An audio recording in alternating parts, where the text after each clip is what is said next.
they're saying the manager wants just more physical, more aggressive Yeah, players that's what I'm and all saying. this bollocks in it. Personally, I think that the first plan of action should be to sack this guy. You know what I'm Yeah. saying? Like, Well, bro, I don't know sack what's this going on. guy. What they're waiting for? I don't know what they're waiting for, man. I don't know what they're Bro, waiting last game of the season, hopefully. Do you know what I mean? Like, for. the only thing that was a little encouraging was the leaks that I saw.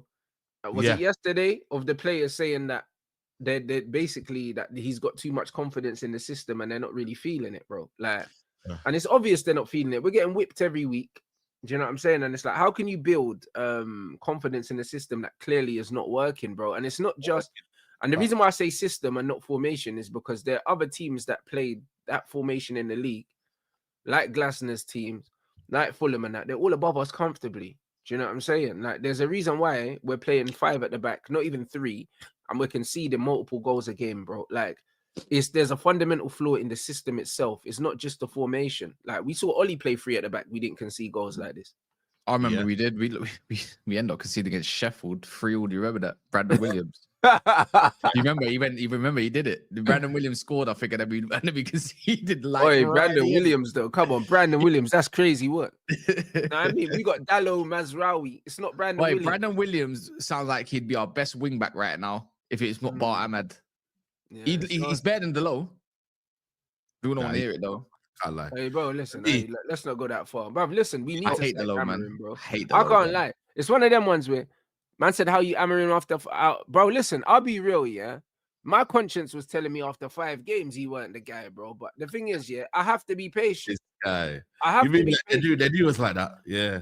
Bro, you know me, Saeed, bro. Like that, bro. It don't take me long to make up my mind, innit? Like, it doesn't. Because when you know what you want, yeah, it's easy to know what you don't want. Do you understand? That's what it is. There's too many people that don't know what they want. So because of that, they don't know how to identify, yeah, when something isn't right. I know how to identify when something isn't right because I know what I want. If I don't know what I want, then I'm not in the conversation. Once I've made up my mind that this is what I want, as soon I know when that's not it. Yeah. You know, like that. And when I seen this guy, it's like, this ain't it.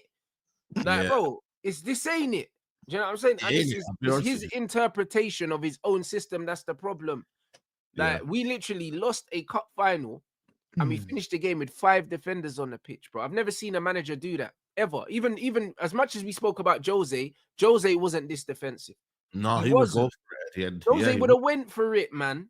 Yeah. Do you know what I'm saying? Harry Maguire up front, bro, with Luke Shaw and Dallo at wing backs, yeah, at the final whistle. I've never seen something so negative at this football club. Even then, a lot of these players are rubbish as well. Like, let's get one even if they're rubbish, but bro, if you put 7 attackers on the pitch here when Tottenham are sitting back, that increases the likelihood of something happening. It's not even. I wanted Casemiro to go up front. How about that? That's how I was. So we went long ball from the off, though. Man, we went long ball from the off. It wasn't even from the end. Like, it was from the off. Like, we just went and said, "Yo, like corners," and then it went free kicks. You know what it is for me? I just think for me that was just unforgivable. That was my turning point for me. I know people had their other turning point, but the manner, when they didn't have Madison, Kulusevski, they don't have that creativity, right? You've put the team that you wanted to put out there, and then you don't react to your substitutions. You don't react to how the game's going. There's no proactiveness. And then everyone's around us thinking, yo, Amorim, do something. We're in the stadium. The way we play football is terrible. It's so predictable. It's boring. It's side to side.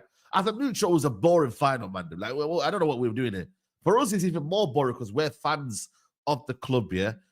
Bro, I just thought it was unforgivable, bro. And for me, you know what it is, bro? There's a lot of people, that are having a lot of blind faith that it will work out. And that, for me, isn't enough to keep a manager. You can't just say it'll work out. I get it. Yeah, there's going to be signings going to be made and maybe the quality goes up. But still, I just think for me, it is very, very much sackable the way the season has gone. It genuinely is, bro. And that's what it is. You don't get a job because, you know what, your credentials have been this. But then as soon as you come in that job, you'll be sat on the performance you did that season. In any job you're in. Simple.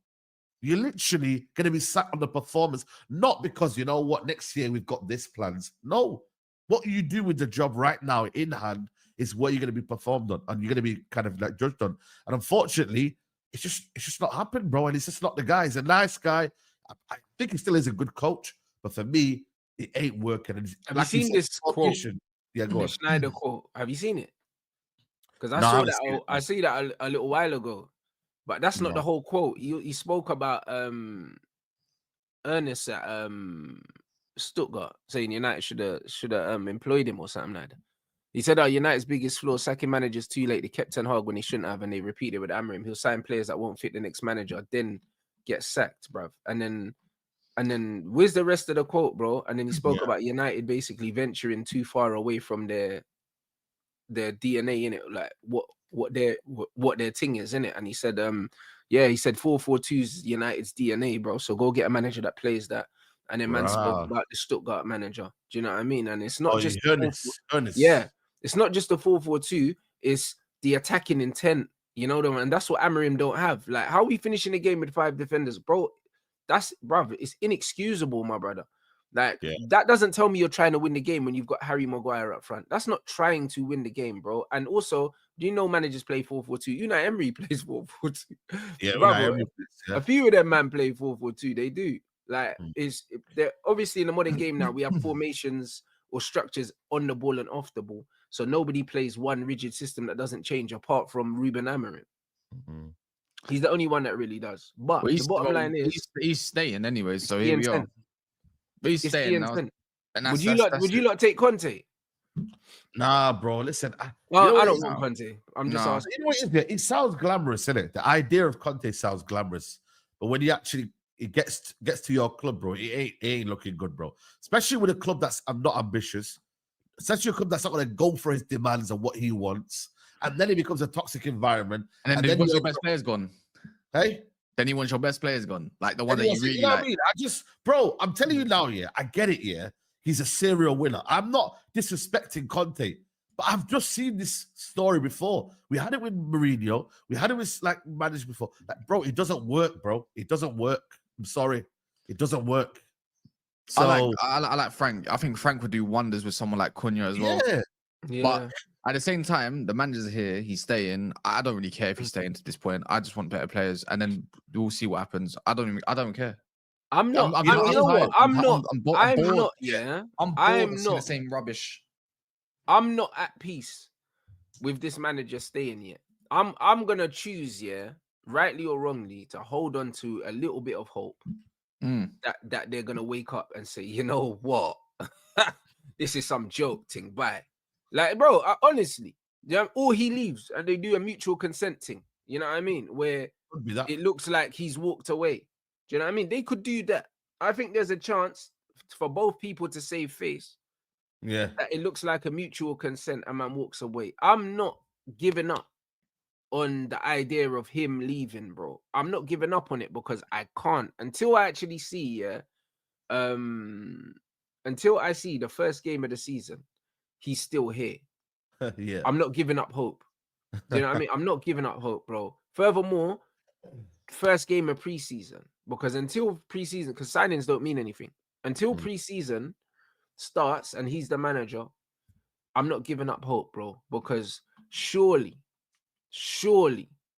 for both parties, this is almost untenable, bro. He's failed, and he knows he's failed. And as much as he says outwardly he believes he can turn it around, I don't think he believes. Like, do you lot think that he looks like a manager that believes he can turn this around, bro? He looks defeated. Bro, he's literally, Gareth Neville's telling him. He's spoken about leaving. Yeah. He's spoken about leaving. He said, if they said to me, yo, I don't even want a compensation. Like, he's outwardly said, he's even said it to the fans, bro. He goes, I get that you don't believe in me. You don't have faith in me. He said, the faith that you have in me is more hope than anything. It's not what I've shown you. So, like, he's actually said, like, openly, like, bro, there's not a lot to kind of have faith in me, bro. And that's, for me, damning, bro. Like, you're outwardly showing your weaknesses, bro. Like, this is not great, bro. I don't want to be hearing this, if I'm being honest with you, bro. They're not helping the situation. They're not. Unfortunately, they're not. People can say, yeah, but it's being honest and we like that. No, because you're not telling me how you're going to change it. What are you doing different next game? We've not seen it. We've not seen it. For me, it's actions speak louder than words. actions on the football pitch, we've not seen. We've not seen an improvement from this Man United team. We keep hearing the same situation. But next game, we're going to be better. Next game, we're going to be better. But we don't see it. And then we see the formation. Everything's the same, bro. We don't see anything. Don't see an improvement. We say this about every manager that comes through the fucking door, man. It's just we just replaced a bunch of scrubs with even worse scrubs. That's the way I look at it. I don't care. I don't care who's in charge. I'm still seeing Luke Shaw on the pitch. We need the recruitment taken care of. That's how we the show. I look, first I just want to see good players come through the door. Good footballers. Of course we all do. Yeah. Good footballers, yeah. And I don't, again, whether it's a managerial issue, I don't even care if I'm wrong, yeah. I just want to see better players because instantaneously it gives my mind the click that says, you know what? That's what I said. First few games, just like Ten Hag gave him that chance. Do you remember the Rants? He was on our show. Was going to give Ten Hag like that small chance to see what he do. And then after recruiting, he got no, not first, second, no third. Basically, this season when he got sacked. Like I gave him the first few games of the season. Me and Rants, I went on our show. And then as soon as we lost 3, the way we lost to Liverpool, out. Didn't even need to wait. That's when he should have went. After that Tottenham-Liverpool game, he should have went then. Not 10 games, should have went that then. That's the way I'm looking at it with Amorim. Like people say, oh, give him 10 games. No, I'm not gonna lie to you, bro. For me, until international break, if I don't see goals, if I don't see football, I don't see anything, I don't care about preseason. I expect to play good football in preseason. They always do, yeah? I expect to see a couple baller youngsters as well that won't probably play in the season. Go, leave. And I'm pretty sure Ineos might be on that page as well. Just leave straight away. If you imagine we lose our first 2 out of 4, go. Even if we lose one, you can't lose no games in the first 5 games. Lose. But we need even if we're doing this thing, if we're winning like 1-0s, 2-1s, and then back to a 1-0, there's not enough goals. I'm sorry, but it needs to look good, and it also needs to be like, oh, we're missing bare chances right now. That's the way I look at it. But one preseason doesn't fix that, though. It doesn't. Nah. But that's why I said that's what. But this is my harsh reality, though. For me, this is just me personally, innit? Not obviously, I'm not even getting onto anyone. I said I'm not riding out for him. I'm not even here to argue if he stays or goes. Who can? Yeah. Do you get it? Like people might get onto me and say, "Oh, how can you want Amorim in?" I just don't care. I don't even have the energy to say why he should stay. I just don't care.